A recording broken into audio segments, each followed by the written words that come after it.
So what I'm talking is approach to a patient of therapeutically refractory disease or multi-drug resistance. Well, drug resistance is known since ATT is introduced. MDR and XDR TB is a threat to global efforts to TB control, and there is a warning that drug-susceptible TB will be replaced by XDR TB, and that is going to severely restrict our treatment option. Well, it's a problem in immunocompetent and HIV-infected population. Both primary and acquired drug resistance may occur. And the important is that 5-year survival rate with MDR TB is 50%, and it is the same as survival of person with tuberculosis in a pre-ATT era in 1904. It's a problem for TB worker, and it's been described as drug resistance as a tragedy in making or the end of the beginning. Drug resistance, there are certain definition. Bacilli resistance to one or more anti-TB drug. MDR, when there is a resistance to arsen and INH both. Extensive drug resistance, when there is a resistance to arsen, fluoroquinolone, and second-line injectable drug. Primary drug resistance is when patient has never taken ATT, or acquired drug resistance when patient has taken prior ATT. Similarly, terms resistance in new cases or resistance in previously treated cases. Now, this is the global picture. In 2007, 511,000 patients have been reported MDR globally, and out of that, estimated number of deaths is 150,000. So, almost 30% patient died of MDR TB.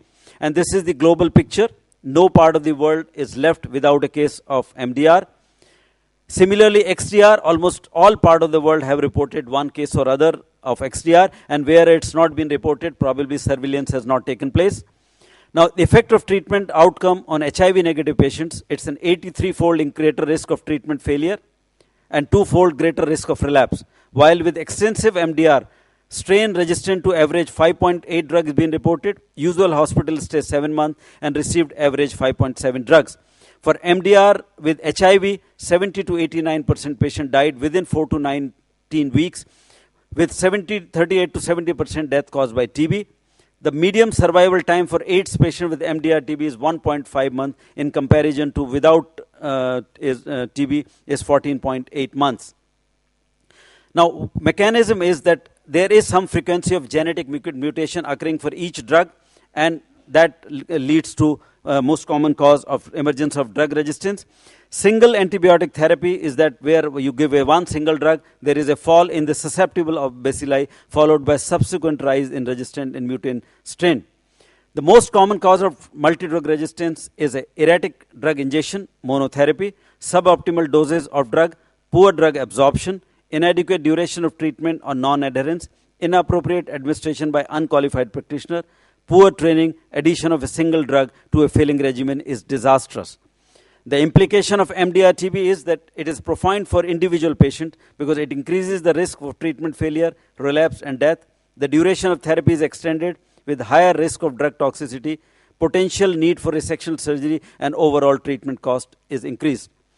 Well, when to suspect? A patient of pulmonary tuberculosis continues to be sputum positive after 5 months of category 1 or after 4 months of category 2 as per WHO criteria is suspected for pulmonary TB.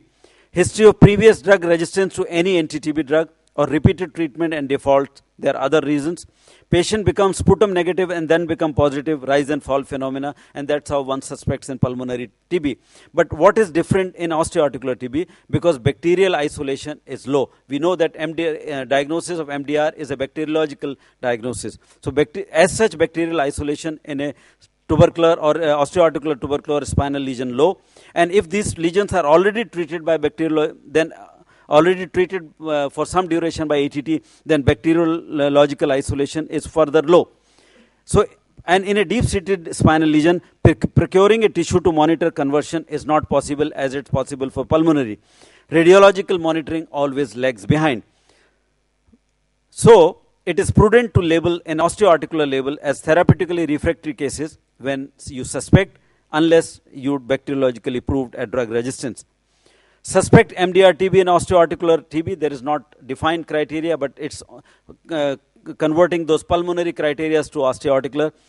Patient does not show clinical improvement at 5 months or a severe radiological deterioration or spinal deformity deteriorates, appearance of new lesion or cold abscess, ulcer, sinus fail to heal, or if surgery has been done, then wound undergo dehiscence. X-ray and MRI show deterioration at 5 to 6 months' time. Then we can suspect them. And now this is one example one could see here in this picture when the ATT was started. And if you look at the picture 9 months after, it's more or less the same picture. There's enough reason to suspect a therapeutically refractory disease. Now, once a case has been suspected, relevant historical facts should be elicited. History of contact with a case of MDR-TB, list of all drugs taken in the past, regularity of the treatment, inadequate dose, duration, and monotherapy, drug that has never been used, and overall a detailed drugogram includes a list of cross-resistance drug. Early surgery when MDR is suspected, to procure tissue to get drug sensitivity and establish the diagnosis, and to reduce the bacterial load. And it's been proven in this article recently in even a pulmonary tuberculosis that it is suggested in spite of a high risk, surgery is beneficial to the patient. Now what to do? One can start on immunomodulation, do a surgical debridement, procure tissue, submit for smear, culture, PCR, histology to ascertain diagnosis. Always give culture to national accredited laboratory. Conventional methods, they are non-standardized. Arsine, INH resistance measured reliably. PZA, ETB, streptomycin, difficult to measure because of technical related issues. These are the three widely used methods for drug sensitivity on LJ medium, but the proportional method, which is WHO approved, used for reporting. Bacterial culture, yes, it shortens the duration for isolation of the organism. Well, culture and sensitivity, if you find discrepant result from the two labs, then you use, if lab is of a different label, then rely on a better lab. If labs are of the same label, treat the worst scenario. Whichever report is worst, treat the patient according to. Genotypic analysis involves amplification of genomic region, conferring resistance by PCR, followed by post-amplification analysis of mutation, has reduced the turnaround time to days rather than weeks or months. But the limitation is that only coding sequences are detected and not phenotypic expression of living bacteria, because bacteria, this PCR could be taken up from Egyptian mummies. Now, second problem is that these are very costly investigation, not available in most of the developing countries. Well, in this study, conventional bacteriology, microscopy, and culture limited cultures, they have a limited sensitivity, specificity, and delayed result, and we need to develop quicker and more sensitive techniques but they are, in spite of, because most of the other techniques are complex and high cost.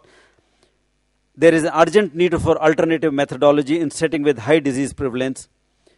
Molecular detection has potential to improve clinical care by reduction in the time acquired for detection, but still conventional assay must still be performed. Once a case is labeled as therapeutically refractory, as I said, procure tissue, once the tissue has been submitted, start on second line drug in consultation with pulmonologists, depending on the drug resistance pattern of your own area. Getting culture positive report, modify the drug regime as per.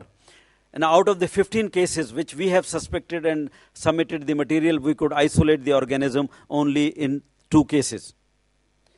Now, what is the principle of chemotherapy? Chemotherapy of MDR-TB is fraught with difficulties and frustration because you are handling less potent drug, which are more toxic, expensive, in higher number, 4 to 7 drugs at a time, often difficult to procure. Patient have a comorbid condition and may require hospitalization. And this condition is therefore easier prevented than treated. Use a drug that has never been used. Never add one drug to failing regimen. PZA is added even if used before. Preferably 5, but at least 4 new drugs should be added. Should include 1 injectable and fluoroquinolone always. And bactericidal drugs are preferred. No two drug in the same group should be given, and drugs should be given in one dose and not in the divided doses. These are the principles of drug therapy. No drug should be kept as reserved, because that's the last chance to treat the resistant organism. Directly observed under supervision treatment should be given, and surgical treatment should be an adjunct to the treatment. Patient should be counseled not to stop treatment even if discomfort present. These are certain drugs which are everyone knows, and these are this. We must be very meticulous in prescribing exact dose as per the weight. Immune modulation, well, currently application of immunotherapy has been given, but then probably we need need for an RCT to prove its importance. Use of phenothiazide cytokine therapy is controversial. Well, we at our institution, we give this protocol, levimizole 2.5 milligram per kg per day for 3 days, with a gap of 7 days and 7 to 8 such cycle, and BCG DPT vaccination 2 cycle each, and we have documented increase in CD4 count, and that's the only evidence we have. Well, monitoring we could do for pulmonary by seeing the conversion, sputum conversion, but here it's only clinical and radiological, as in this patient, after 4 months of treatment, this sinus at the bottom end of the incision has healed, and radiologically density of the plain X-rays started improving. And one could see on MRI at 9 months, this lesion has started showing resolution. So these patients have to be closely monitored. Duration of ATT, optimal duration yet not defined. For pulmonary tuberculosis, 18 to 24 months after sputum conversion, we have no mechanism to define in conversion. You need to give injectable for 6 months. Conversion can't be known for osteoarticular, particularly spinal lesion, and hence they need to be assessed by imaging, by contrast MRI, or maybe by PET. Well, this is the recently published study, 25 cases, 4 were defaulter in these 25. Average drug use were 6, 4 second line. Average treatment duration was 24 months. Average adverse drug reaction more than 50%. Healed status achieved 19% at the time of reporting, 6 were on treatment. Predictor for good outcome, progressive clinical improvement at 6 months, radiological improvement, resistance to 3 or less drug, use of 4 or less second line drug, and no change in the regimen. They are the good predictor for a good outcome. No changes regimen is very important. So friends, conclusion, better prevent than treat MDR. Suspect early, may not be proved MDR in spinal infection. Surgery has a role, proper combination of drug and duration, and we must realize that it's a man-made problem, and we must treat the disease at first instance properly. Thanks very much. What is the future direction? We'll still need to work on collectively to generate evidence for how to suspect, how to investigate, how to treat, and what is the end point, because demonstration of MDR and conversion is difficult in spinal lesion. Thanks very much indeed for patient hearing. Well, next speaker is here, and I call upon Dr. Rajeshekaran, who is a noted spine surgeon and